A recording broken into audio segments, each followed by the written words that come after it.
लखनऊ के Indralok hydel colony Krishnanagar पहुंचकर भवानी सिंह खंगारौत ने किया लोकार्पण एवं वृक्षारोपण। इसी कड़ी में मीडिया से बातचीत करते हुए कहा कि उपभोक्ताओं की जो भी समस्याएं सामने आ रही हैं, अब उन्हें समस्याओं का सामना नहीं करना पड़ेगा।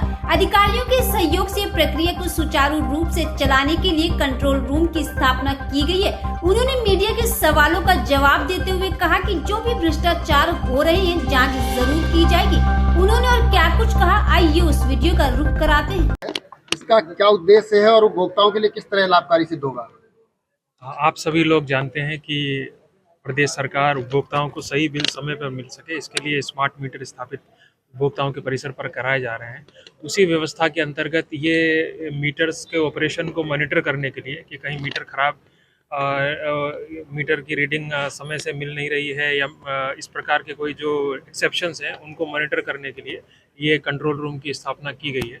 और इसके माध्यम से जो उपभोक्ताओं की शिकायतें हमारे वितरण खंड के अधिकारियों को प्राप्त होगी, वो भी उनमें भी इस कंट्रोल रूम के जो हमारे अधिकारी हैं, जो हमारे AMISPs हैं, ऑटोमेटेड मीटर रीडिंग के लिए जो सर्विस प्रोवाइडर्स हैं, इनके कर्मचारियों का, अधिकारियों का सहयोग प्राप्त किया जाएगा। तो इस प्रकार से इस पूरी व्यवस्था को सुचारू रूप से चलाने के लिए इस कंट्रोल रूम की स्थापना की गई है।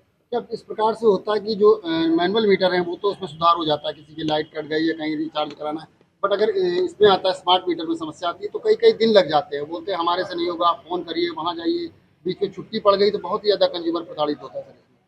हाँ, देखिए, आप सभी लोग अवगत हैं कि जब कोई तकनीक नई होती है तो उस नई तकनीक में शुरुआत में कुछ इस प्रकार की दिक्कतें आती हैं, परंतु अब काफ़ी लंबे समय से हमारे प्रदेश में ये स्मार्ट मीटर की स्थापना की जा रही है।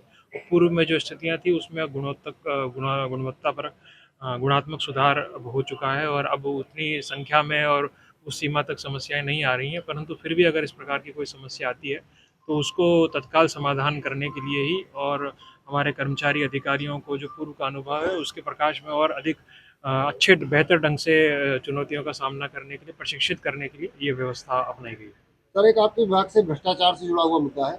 बदायूं में AC साहब हैं और उनको जो मीटर, जो नए स्मार्ट मीटर की सप्लाई हो रही, नोएडा जा करके 6000 मीटर 4 घंटे में गिन करके इंस्पेक्शन करके चले आए। आरोप लगा कि 6 लाख रुपए लेकर के चले आए। चेयरमैन साहब ने आपको जांच फॉरवर्ड की, उसमें वो लीक हो गई। क्या हो रहा है उस मामले में? इस प्रकरण में जैसा आप बता रहे हैं, अगर कोई इस प्रकार की बात है तो उसको हम लोग जांच करवा करके और उसमें जो भी दोषी होगा उस दोषी के विरुद्ध कार्रवाई की जाएगी। अभी एक और मामले में भी जांच हुई और जांच करके रामचंद्र जी हैं वो चले आए, वहाँ बदायूं का ही प्रकरण है।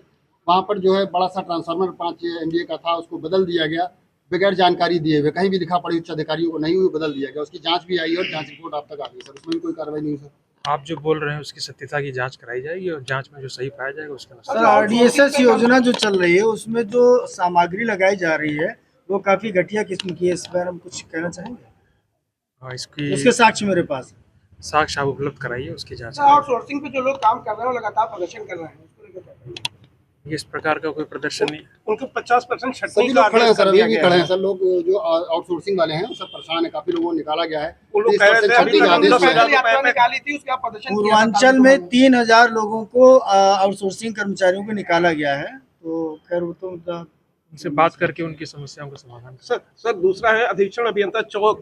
एक उन्होंने मॉडल तैयार किया है रेवेन्यू बढ़ोतरी को लेकर के और विद्युत वितरण व्यवस्था को अच्छा बनाने के लिए।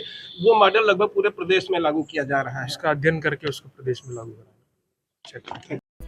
देश विदेश की ताज़ा खबर पाने के लिए हमारे चैनल NTV निष्पक्ष को सब्सक्राइब करें व बेल आइकन दबाना ना भूलें।